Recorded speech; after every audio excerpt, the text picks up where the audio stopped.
Third, the right to education intends to take full advantage of demographic dividend. Ooh.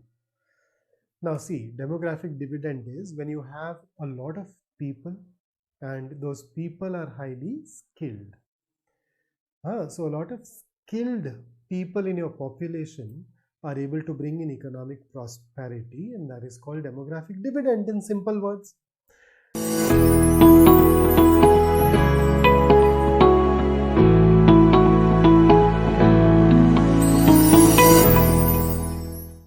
Subscribe and press the bell icon so you never miss an update from PrepLadder.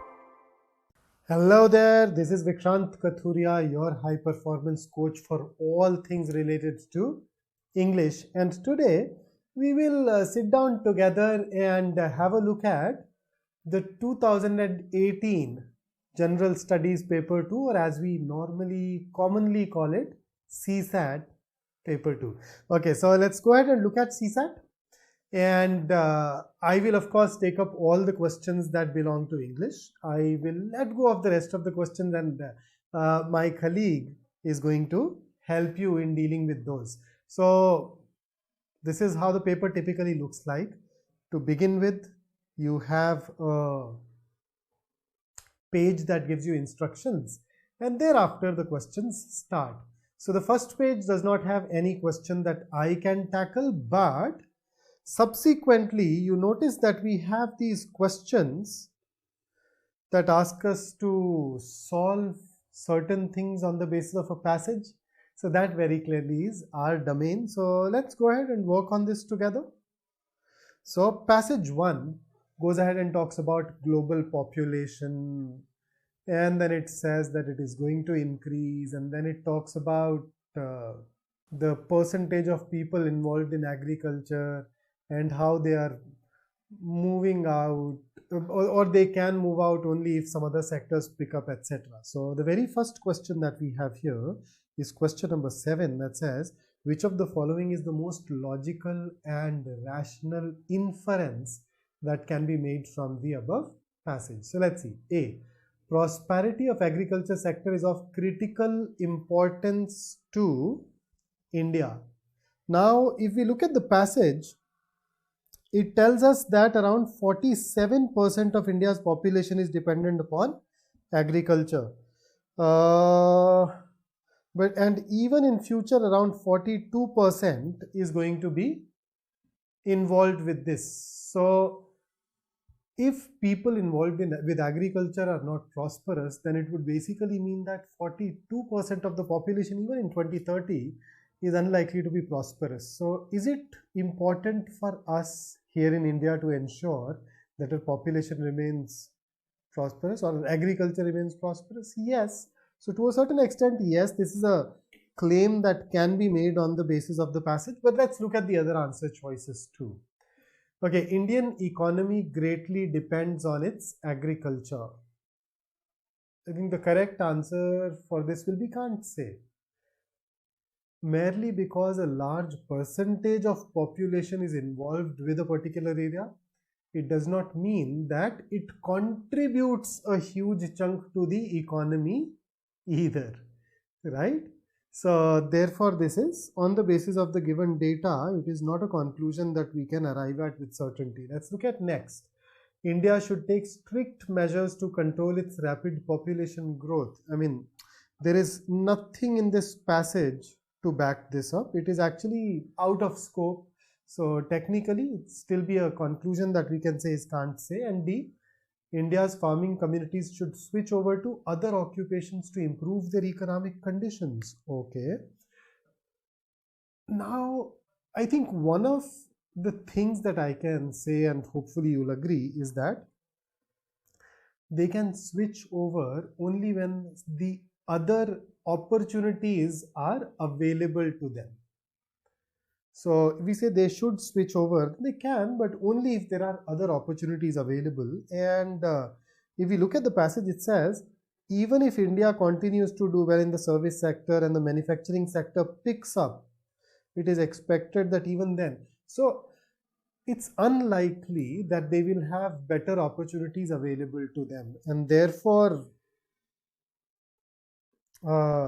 this is not even feasible on the basis of the passage that we have right here, and thus even this belongs to that option that we label as can't say. You don't even have those available, and therefore it is not something that can be concluded, and thus the best answer choice that we have here is option A. Let's look at the next question now.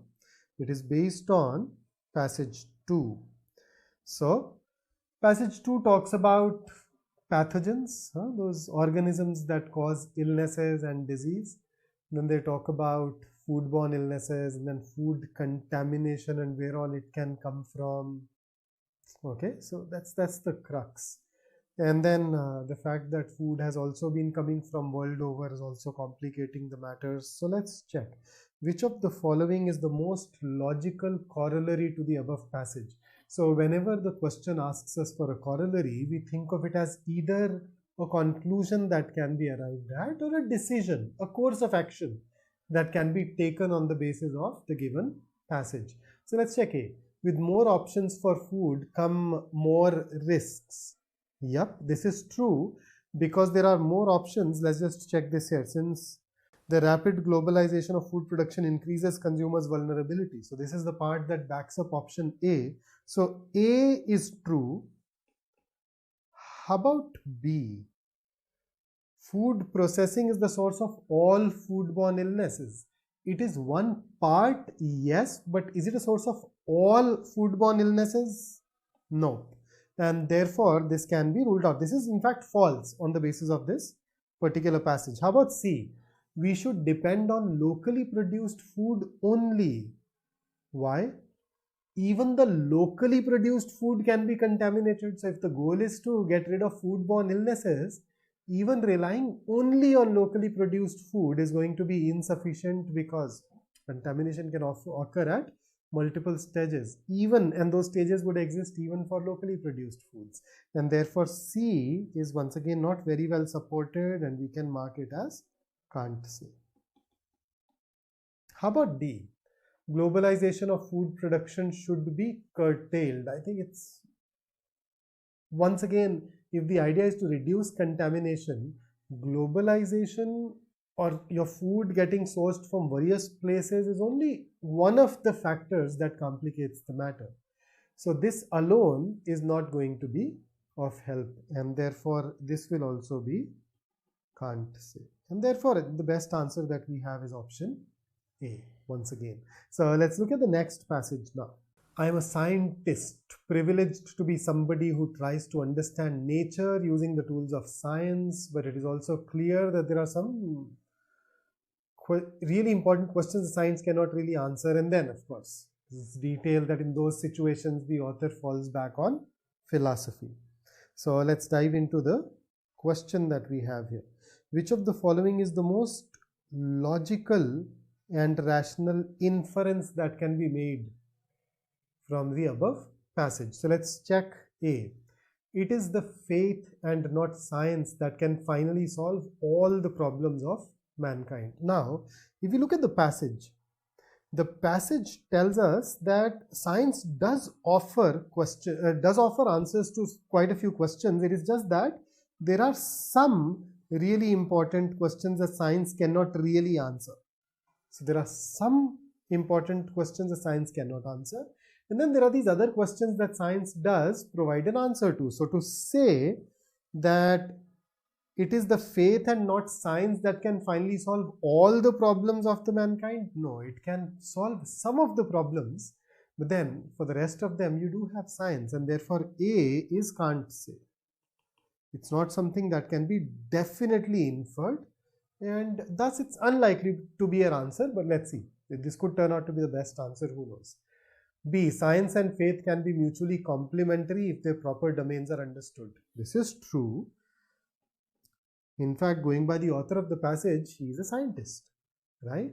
But then there are some really important questions for whose answers he falls back on philosophy, faith, religion, right?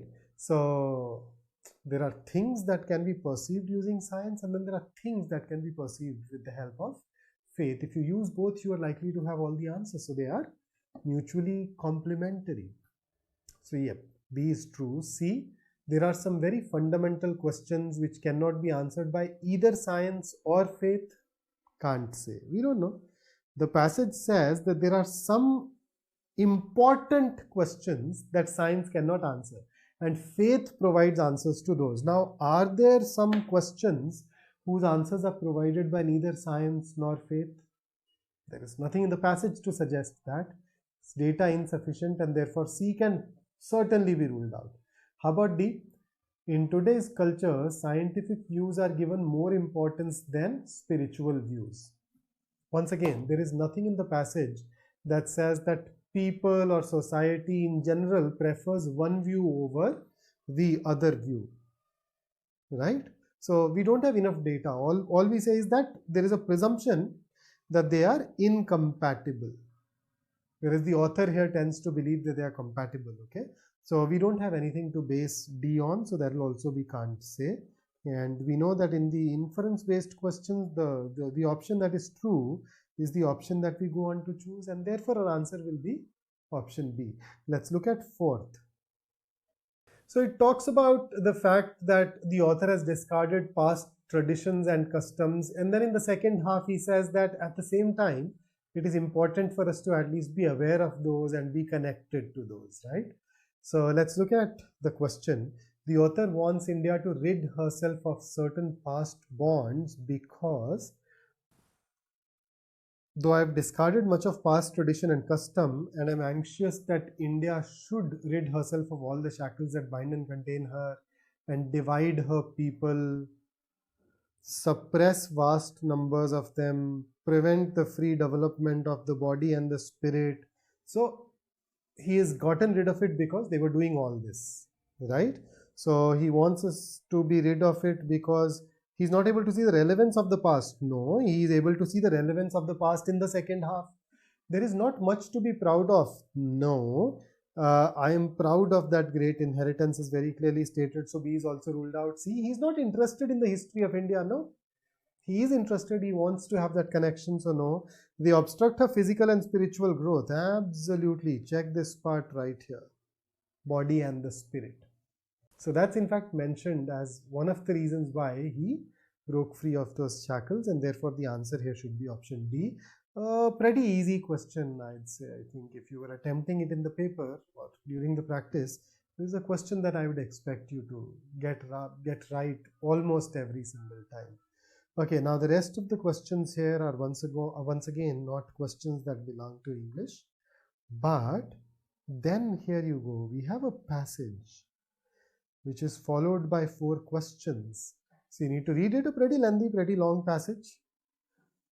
Compare it to some of the other years which had very tiny passages. This is perhaps going to challenge your skill level a little bit more. Okay, so it talks about universal access to education. But then he says that that itself is not enough. You also need to ensure that the quality is provided and that you look at it holistically, right? You need to address the entire gamut of certain issues. And then it talks about the right of education goes beyond free and compulsory education to include quality education for all. And then there is a definition of quality and how that quality can be provided through various things, right? So it's about changing the pedagogy, bringing in learning through activities, curriculum reforms, and all those things, right? So that's where it typically ends. So let's look at the first question that is based on this passage. So according to the passage, which of the following is or are of paramount importance under the right to education? So let's check 1. Sending of children to school by all parents. Now, if you look at the passage carefully, the passage puts the onus on the system and the policy to ensure that the students come to school. The onus is not being given to the parents in the passage, and therefore this is irrelevant or beyond the scope of the passage. Even if you negate it, it is not going to affect the information or the argument made there, and therefore 1 can be ruled out. Now if 1 is ruled out, A and B are automatically ruled out. Let's look at 2. Provision of adequate physical infrastructure in schools. Once again, the very first, the first few lines of the passage. Let me take you back there. Check this. Making available schooling facilities is an essential prerequisite but is insufficient to ensure. So, it is needed, but it is not of paramount importance under the right to education, and therefore 2 can also be eliminated. Let's look at 3. Curricular reforms for developing child-friendly learning systems. Have curricular reforms been mentioned? Absolutely yes. If you read the last 5-6 lines, it does talk about curricular reforms. So if we negate 3, if we take the opposite of 3 as true, we will not be able to support or justify those last few lines, and therefore this is necessary for us to have as a basis for the passage, and that is why our answer here should be C, 3 only instead of D. Let's look at the next question. With reference to the above passage, the following assumptions have been made. Okay, the right to education guarantees teachers accountability for the learning process of children. It does talk about making teachers more accountable. Let me take you to the relevant part once again. See this? Teacher accountability systems must ensure the children are learning. So it's a very integral, very important part. But can we use the word guarantee? That appears to be a little strong, so I'm keeping it under suspense for the time being. Okay. Second, the right to education guarantees 100% enrollment of children in the schools. No, it does not guarantee it. It is suggesting policy measures and different ways in which that can be ensured, but it does not guarantee it. So, in fact, if right to education guarantees it, then all of this discussion in the second paragraph about taking care of things that bring students over, that will become irrelevant. So, second is not needed. Third, the right to education intends to take full advantage of demographic dividend. Ooh. Now see, demographic dividend is when you have a lot of people and those people are highly skilled. So a lot of skilled people in your population are able to bring in economic prosperity, and that is called demographic dividend in simple words. Now, right to education intends to take advantage of demographic dividend. No, right of education intends to ensure that the people have the ability and the skill sets to earn, that they have the ability to bring in economic prosperity for themselves and the society. So, right to education is a precursor for converting a population into demographic dividend for a country. So, it's not taking advantage of that. It is creating or converting population to demographic dividend, and therefore this is also not going to support any part of the passage, can be eliminated. So our answer has to be either only one or neither. Okay, so let's move over to the answer choices and see what we have. Now you notice we have no answer choice that says neither. So I'm not very sure about one. Okay, I cannot back up the word guarantee there. But looking at the answer choice, it is obvious that we can eliminate B, C and D, and therefore our answer has to be A. Let's look at the next one. According to the passage, which of the following one is critical in bringing quality in education? Okay, so A, ensuring regular attendance of children as well as teachers in school. No, attendance alone. Remember the first few lines? Universal access alone does not guarantee quality. You need to take other measures. So A can be eliminated. B, giving pecuniary benefits to teachers to motivate them. Pecuniary benefits are monetary benefits. Basically give them money. So if you give them money, they'd be motivated and that will improve the quality. Maybe, but it is not something that is mentioned in the passage. The passage does not say that teachers are not motivated to teach at their best, and therefore as a teacher I think I like the sentiment, but Not supported by the passage really. How about C? Understanding the socio-cultural background of children. It's close, but what does the passage say? The passage says, and let me take you back to the relevant part. The passage says that we must address the entire gamut of these factors. So we need to address the social, economic, cultural issues that prevent children from weaker section from regularly attending and complementing elementary education. Now, does that mean that we need to understand the socio-cultural background of children? We need to take care of social and cultural issues that prevent children from turning up to school. So it's not about understanding the socio-cultural background, it is about finding out those socio-cultural issues that prevent them. So this is a distortion of what is said in the passage. Some people can get confused with this, but C is not going to be right either. D, inculcating learning through activities and discovery. Absolutely yes. This is mentioned as one of the various ways of ensuring that we can bring in quality, right? In fact, see this? Include quality education for all. Quality is an integral part. If it lacks quality, this, and then what do you do in order to bring in quality? There are plenty of things that are suggested here. Okay, one of the things that is suggested here is learning through activities.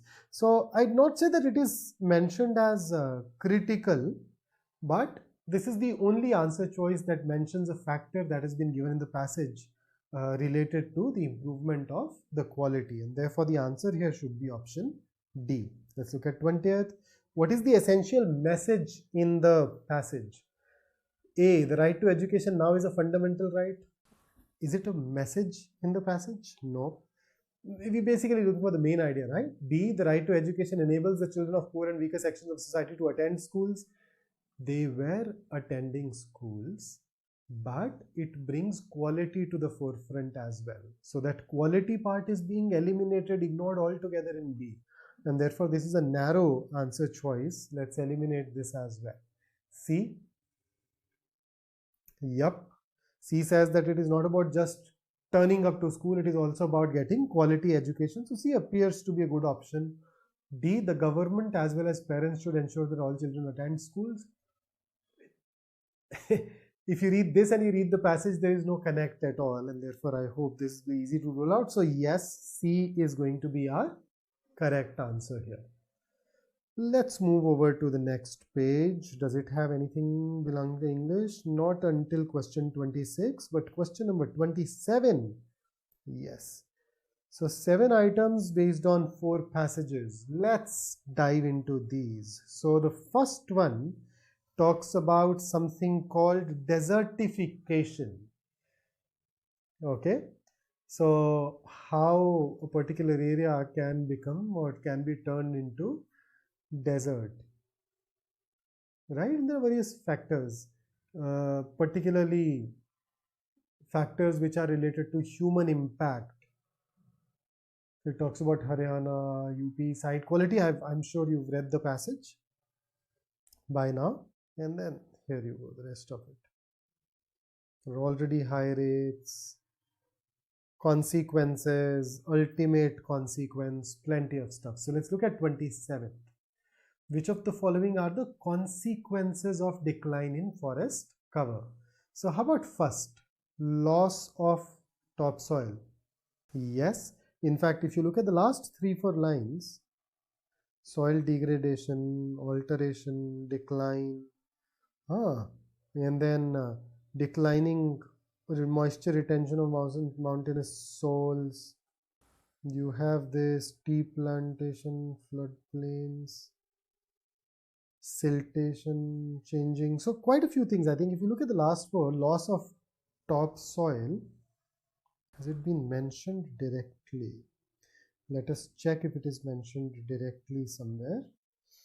Yep, accelerated erosion. Yes, it is mentioned. So we can definitely pick this up. First is indeed true. which means that we can rule out option B. Okay, loss of smaller rivers. Consequences of decline. Loss of smaller rivers is also mentioned. We have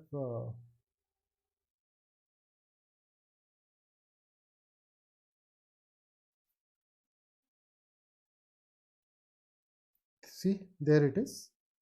Drying up of the smaller rivers. So we have this as well, which means that C can also be ruled out. So I don't even need to bother with 3. I simply need to look at 4. Declining of groundwater. Yep, that is in fact given. See this? Reduced moisture content, drying up of the underground springs. So you have declining groundwater as well. And that is why the answer here should be option D. Let's look at the next one. 28th. Which of the following is or are the correct inference or inferences? So how about first? Deforestation can cause changes in the course of rivers. What do you think? Is it mentioned? Yes. Change in the course of the rivers. So first is definitely, it can be inferred. How about second? Salinization of land takes place due to human activities only. Human activities do contribute to it, but is it the only factor available? No, that's not something that can be inferred. Well, we can't say, so we can eliminate 2. How about 3? But actually, if you've eliminated 2, B and C are ruled out, and first is true, so D is also ruled out. I think we have an answer at this juncture. But let's check 3. Intense monoculture practice in plains is a major reason for desertification in tropical Asia, Africa, and South America. Oh. The passage mentions monoculture as a reason for desertification in the Indian plains. It does not talk about the other areas, and therefore even this will be can't say. So we are absolutely confident about A as our answer as a result. Let's look at 29th. With reference to desertification as described in the passage, the following assumptions have been made. 1. Desertification is a phenomenon in tropical areas only. This contradicts the passage itself. Desertification is a phenomenon that is found in arid, subhumid, even tropical areas. So is it there in tropical areas only? No, the passage in fact contradicts it. And an assumption never contradicts what is mentioned in the passage. So first is definitely not there. So A and C are also gone. Deforestation invariably leads to floods and desertification. Not always. There can be other effects as well. I mean, according to the passage, it is not necessary for us to have flooding and desertification as a result of deforestation. We can also witness some other less extreme changes like changes in those water quality, etc. Right? So floods and desertification can happen, but they are not the only things that happen, or it does not always lead to those extreme cases. So even second is, I mean, even if you use a negation, you would realize that you can state everything that is there in the passage, even after negating 2. So 2 can also be ruled out, so answer should be D, neither 1 nor 2. Let's look at the next question now. So we have a passage that talks about climate change, and there are various factors that are needed, the shortcomings of private sector and farmer-led processes. And then it talks about saving the diversity, certain specific ecosystems can buffer, but then even they will need our help, etc. Okay, so the passage is about climate change, and it talks about various ways in which we can mitigate it, at least some of the ways in which it can be mitigated. In fact, if you look at the recent past, I'd be pretty, climate change is a burning topic, right? Every year we see some major events and articles that happen around it. COVID did overshadow it for a while, but then it is once again back to the fore. So the probability of coming across passages that are based on climate, well, that is very high. So let's check 30th. Which of the following would assist us in coping with the climate change?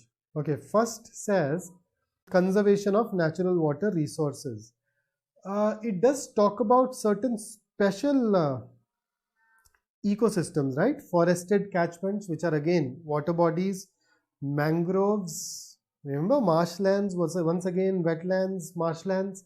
We need a lot of water, so conservation of these natural water sources, yes. Conservation of wider gene pool, yes, we need to have the diversity of crop. Existing crop management practices, no.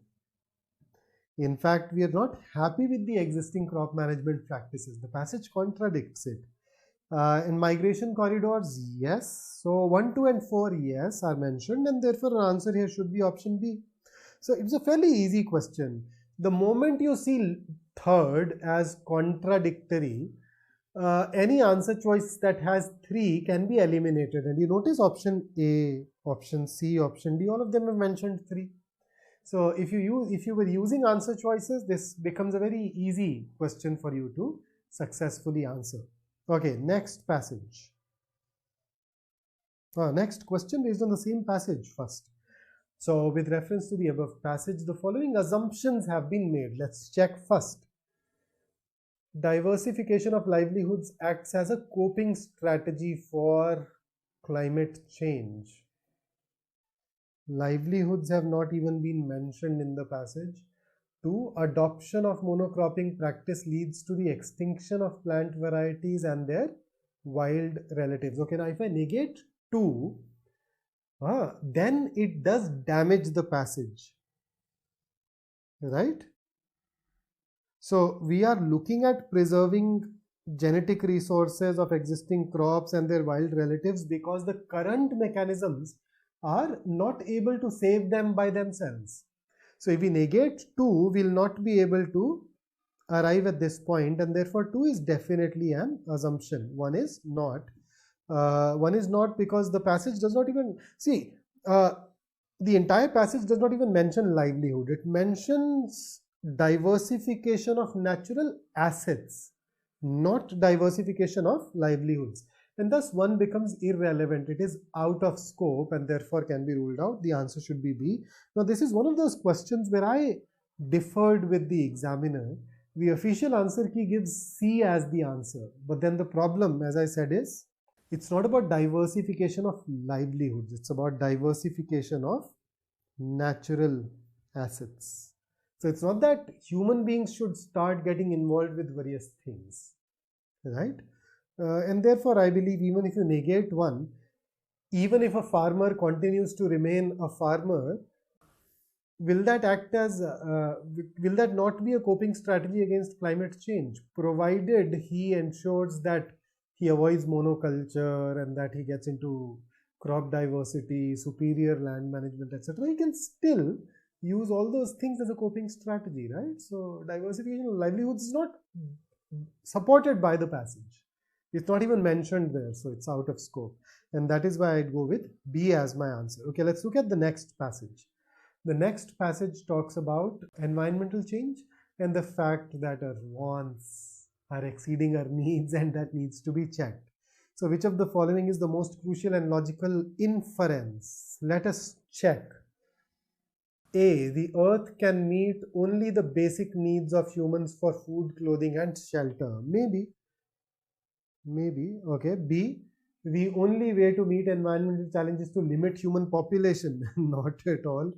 That's if you've seen that Marvel universe.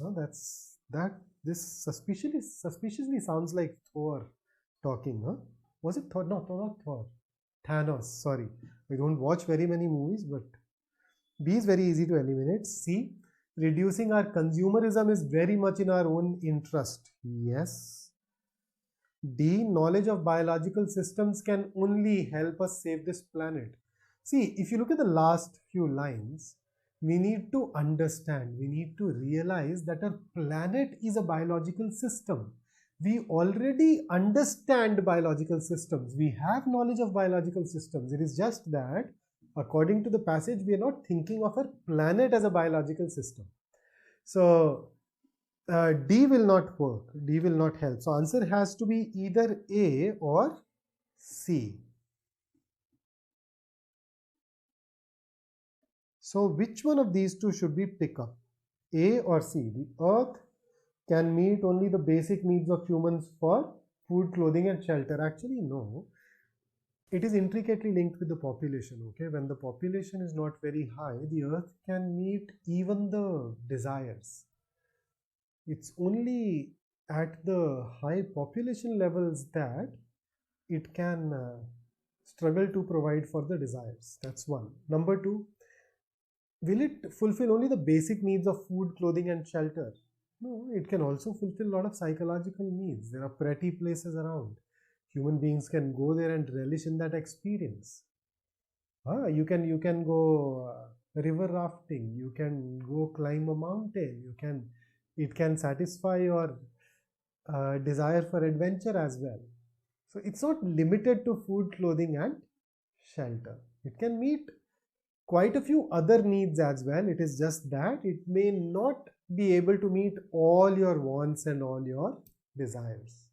And therefore A can be eliminated in the given context, and we'd rather go with C, which also happens to be the central idea of the passage. Let's move over to the next one. Passage 4. Based on this classic debate about whether leaders are born or made, and this goes on to show that leaders are made or can be made at least. So 33rd, the author of the passage holds the view that A, leadership can be taught through war experience only. No, war experience has been used as an example to prove that it can be taught. But is that the only way of teaching it? No, can't say. B, leadership can be acquired as well as taught. Yes. C, the results of training show that more people acquire leadership than are expected. Does the author prove this, holds this view? The result of training show, are we talking about all kinds of training? The author has used only one type of training. Moreover, from that example, what we figured out was that people acquire leadership. It does not talk about more people acquiring leadership than are expected. So that quantum is not something that the example is relevant for. So C can also be ruled out. D, despite rigorous instruction, very few leaders are produced. This contradicts the passage. So let's rule it out. The best answer is option B. And then once again, we have a lot of questions which are not exactly based on English. So we continue to scroll and we finally found this. 8 items based on 8 passages. So one passage, one question. Let's dive into this. Another passage on climate change. So funding is vital. Problem is more severe for developing countries, etc. So let's check 49th. Which of these assumptions have been made? So climate change is not a challenge for developed countries. It is a challenge for all the countries. It is just that developing countries have the problem is more severe for them. It means that the problem is there for even the developed countries, right? So to say that it is not a challenge for developed countries will be wrong. Okay, if you negate it, climate change is a challenge for developed countries, it still supports the passage. So at the max, it does not harm it. And therefore, we know that first is not the assumption involved. Okay, second, climate change is a complex policy issue and also a development issue for many countries. Absolutely, yes. You need this for the entire second half. Okay.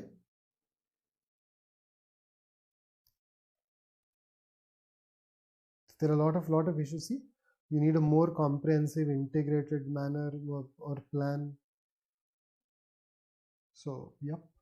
Third, if we negated that part, can't be concluded. Third, ways and means of finance must be found to enable developing countries to enhance their adaptive capacity.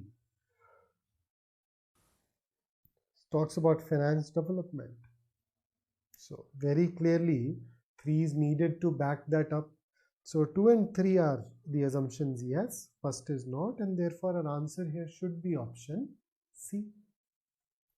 Let's move over to the next one. So cooking with biomass and coal in India is now recognized to cause major health problems. It talks about the number of people who lose their lives because of this, and then cleaner alternatives are slowly increasing, but the absolute number of the people who use those polluting ways, that has more or less remained the constant for the last 30 years. Okay, so which of these can be inferred? How about A? Rural people are giving up the use of polluting solid fuels due to their increasing awareness of health hazards. Are they?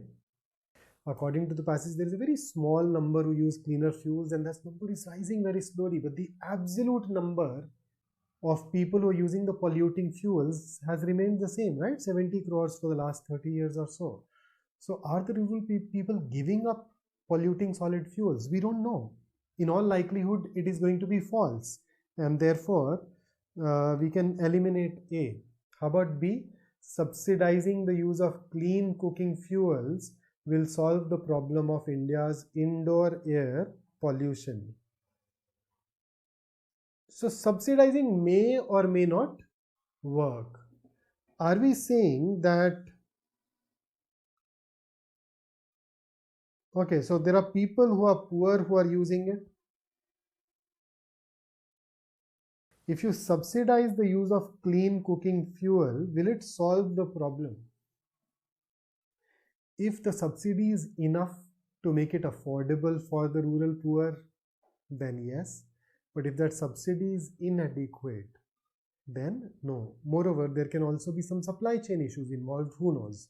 And therefore, B may solve the problem, but there is no guarantee, and therefore we'd put it as can't say, just like A. Let's look at C. India should increase its import of natural gas and produce more electricity. Now, are we relying on these polluting fuels because we do not have enough of natural gas available? No, so the passage does not mention lack of availability of cleaner fuels as the reason behind people using those polluting fuels, and therefore merely increasing the import is also unlikely to help. So this also goes under can't say. How about D? Access to cooking gas can reduce premature deaths in poor households. Yes, this is something that can definitely be backed up by the information mentioned in the passage. You notice 10 lakh premature deaths because of these. So if you have cleaner fuel available, that is going to obviously reduce these deaths. So reduce the number of deaths, hopefully go down from that 10 lakh, and therefore D is definitely correct. Let's look at the next passage now. Scientific knowledge has its dangers, but so has every great thing. Over and beyond the dangers with which it threatens the present, it opens up as nothing else can the vision of a possible happy world. A world without poverty, without war, with little illness. Science, whenever, on whatever present consequences may have, by the way, is in its very nature a liberator. Okay, so we're looking at an inference or an implication once again. So a happy world is a dream of science. It's a liberator, so maybe science only can build a happy world, but it is also the only major threat. So two problems. Science can lead us towards happiness, but is it the only way? That is something that we wouldn't know. It's not answered by the passage. And then if you look at the second half, this has the negative connotation towards the science which the passage seeks to dispel, and that's another strike against B. So A is definitely better than B. Let's look at C. A happy world is not possible without science. So it's once again saying that same thing, that only science can lead to it, which we've already dispelled. And then D, a happy world is not at all possible without science. So this part is once again what B and C have stated, and we have disproved it. So that can also be ruled out. In fact, even this part, a happy world is not at all possible with science. That also contradicts the passage. So B, C and D can very easily be ruled out. A is okay. I mean, a happy world is a dream of science. We don't know. It leads us towards it. It is a liberator. But unlike B, C and D, which are contradicted by the passage, A is not. And that makes it the best answer choice for us. Let's look at the next one. So it talks about the vast reserves of fossil fuel and other resources in Arctic, compares it to Antarctica, and then talks about something happening there. So, most important implication. A, India can have territorial claims in the Arctic territory and free access to its resources. These are available only to those countries that have an Arctic coastline, which we very clearly do not have, and therefore it does not apply to us. B, melting of summer ice in the Arctic leads to changes in the geopolitics. Yep, it is changing the geopolitics because countries are scrambling to ensure that those vast resources are under their control. So that definitely has a potential to change geopolitics. The Arctic region will solve the world's future problem of resource crunch. So Arctic does have natural resources, but does the passage say that it has enough natural resources to take care of our resource crunch?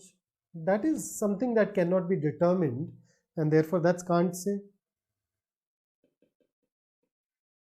D, the Arctic region has more resources than Antarctica. Again, cannot be determined. There is no comparison between the two given in this respect. So C and D can also be ruled out. The best answer that we have is option B. So let's see what we have in the next passage. So it says that India is bound by the agreements that it has signed at WTO, and then it talks about the practice of minimal support and public distribution system, where there is a possibility that India may end up violating the agreement that it has signed with WTO. So what is the crucial matter? India should revise its PDS. Why? Should we revise the PDS to stay? Are we saying that we should do that so that we do not violate the agreement, but then that public distribution system provides food to the poor? Here revision can only mean a reduction. So does that mean that we are okay with letting more and more people go hungry? No, not something that it says. India should not be a member of WTO. For India, food security collides with trade. Yes, PDS ensures food security, and that can lead to a situation where India may violate its agreement at the World Trade Organization. India provides food security to its poor. That's not the crucial message that is given here. So the message is we are bound by an agreement, but PDS may lead to our violating that agreement. So food security collides with trade. Now that agreement can also bring in a lot of other benefits, right? So C, that B, that you should not be a member of WTO, would mean that you're depriving yourself of all those other benefits too. Therefore, another reason for us to eliminate B. Okay, passage 6. So it talks about Indian education system. It was built in an era which needed a lot of workers, but now the era and the times have changed, and therefore it's unsaid, but you need to change the system too. So which all assumptions have been made? Okay, India continues to be a developing country essentially due to its faulty education system. Not really. You notice that this education system spread world over according to the passage. And if this was the reason for keeping a country developing and preventing it from becoming developed, then all those other countries should also have met the same fate. So first is not necessary for the passage. Okay, 2, today's learners need to acquire new age skill sets. Yes. That's the crux of the last few lines of the passage. Third, a good number of Indians go to some developed countries for education because the education system there are a perfect reflection of the societies in which they function. See, look at what it says. According to the passage, the same education system spread around the world. So even they will have the same education system. Moreover, how do we know that they go there? Because of this reason. There can be other factors involved too. So if you negate it, it is not going to damage or harm anything said by the passage. So this can also be ruled out, and therefore our answer should be B, 2 only. Let's check the next one. Oh, dieting. This says dieting, a lot of people do that because they are looking to attain that perfect body, but then everybody is different, and therefore there is no one diet fits all approach that is likely to work. So here is the question. What is the most logical and rational inference? Okay, A, obesity has become an epidemic all over the world. We don't know that. Dieting is an epidemic, right? It means that dieting has become an epidemic. It means that a lot of people are dieting. Now, anybody who diets is dieting because he wants to get a perfect body, which means that according to that person, he does not have a perfect body today. So that imperfect body of a person by his own assessment, does that automatically mean that he is fat, that he is obese? Not only fat, significantly fat, not necessary. And therefore A is can't say. Let's look at next. A lot of people are obsessed with attaining a perfect body. A lot of people want that perfect body, right? Or as the passage says, a lot of people are looking out for ways to attain a perfect body. So can we say that if you're looking for a way to attain a perfect body, you are obsessed with it? Now, obsession is an extreme word, isn't it? So, I mean, you want something versus you are obsessed about something. They are two significantly different sentences. When you're obsessed, you can go to any length. When you want something, it can also be just a dream, right? I may just sit on a couch. I want a perfect body, but I may just sit on a couch and do nothing. On the other hand, if I'm obsessed about it, I will also be doing a lot of things. So going from looking out for to obsession, I don't like the change in the degree and the intensity here.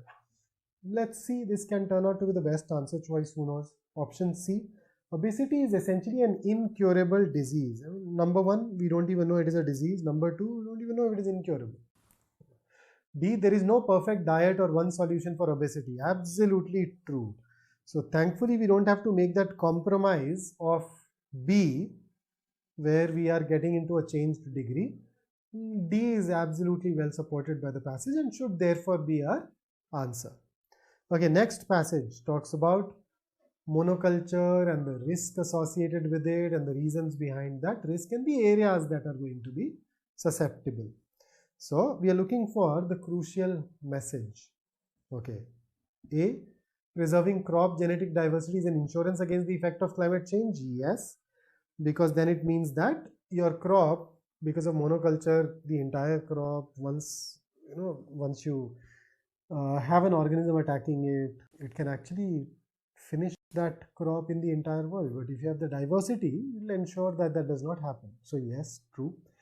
Despite great, okay, B, despite great risks, monoculture is the only way to ensure food security in the world. False according to the passage. Passage in fact states something to the contradictory. C, more and more GM crops can only satisfy this. Can't say that on the basis of the passage. And moreover, the use of the word only also makes it an extreme answer choice. D, Asia and North America will be worst sufferers. They are going to suffer, yes, but are they going to be the worst sufferers in the entire world? That is something that the passage does not talk about. Therefore, D can also be ruled out. We can stick to A. Then if I see, we once again have non-English questions. So let's continue and see if we can find out some more English questions. And we found 3 more questions that are based on passages. So let's dive into these. So 2 passages, 3 questions.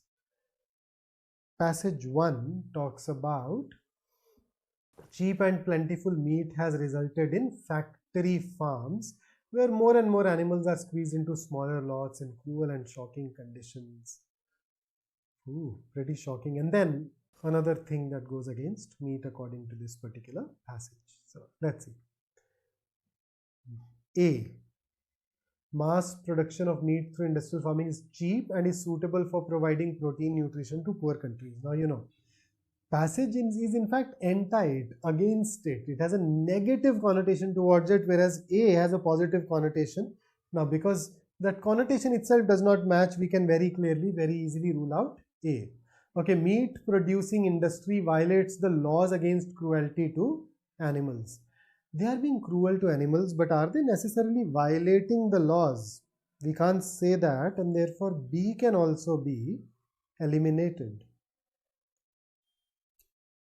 Besides, it is not even the central message being conveyed here, right? Look at the second half and you'd realize what I mean. C. Mass production of meat through industrial farming is undesirable and should be stopped immediately. Now see, the author does not have a problem against mass production of meat. It has a problem with the way that mass production is being carried out. So that mass production is not undesirable. There are certain aspects of it that are undesirable. Okay, and D. Environmental cost of meat production is unsustainable when it is produced through industrial farming. That is something which is absolutely concrete and is mentioned here. So it is one of the things that is certainly stated. So D should be our answer here. Let's look at the next one. So it talks about a male tiger removed from Pench Tiger Reserve and was relocated in Panna, and then it trekked for 250 miles in order to reach back its home. Wow. But then it had to go through a lot of unprotected areas. That's the core here. So message A, the conflict between man and wildlife cannot be resolved. No, the passage in fact talks about the fact that it can be resolved. So it contradicts the passage. B, safe wildlife corridors between protected areas is an essential aspect. Yes, it's one of the things that is mentioned. India needs to declare more protected areas and set up more tiger reserves. Now see, the central problem highlighted in the passage is not the paucity of the reserves, it is the fact that the size of the reserves may not be adequate for the animals for whom the reserve has been created. So a tiger may have a range of say 200 kilometers, but if you're not blocking or making a 200 kilometer area, he'll almost invariably go beyond that. So it's not about more and more protected areas and more tiger reserves. It's about somehow creating opportunities for them to roam large areas that are natural to them. So that roaming is natural to them. So C can be ruled out. D, India's national parks and tiger reserves need to be professionally managed. There is nowhere does it say that they are not professionally managed. So easy to rule out. B is the correct answer here. And that takes us to the last question based on this passage. Assumptions. Number 1. The strategy of conservation of wildlife by relocating them from one protected area to another is not often successful. The example given there is backs it up, right? If it is successful, then the entire passage is centered around a core example, and that example will become invalid. It will become only one isolated instance then. So first is necessary. If you negate it, the passage falls apart. And 2, India does not have suitable legislation to save the tigers, and its conservation efforts have failed, which forced the tigers to live outside protected areas. So number 1, how do we know that we do not have suitable legislation? We can have suitable legislation, so rule it out. So this is out of scope of the passage. And look at the second half. Its conservation efforts have failed, which forced the tigers to live outside protected areas. The second half is true. This is an assumption required, but the first half is false. So because of that first half, we need to rule this out. So the answer should be A, 1 only. So that takes care of this particular paper for us.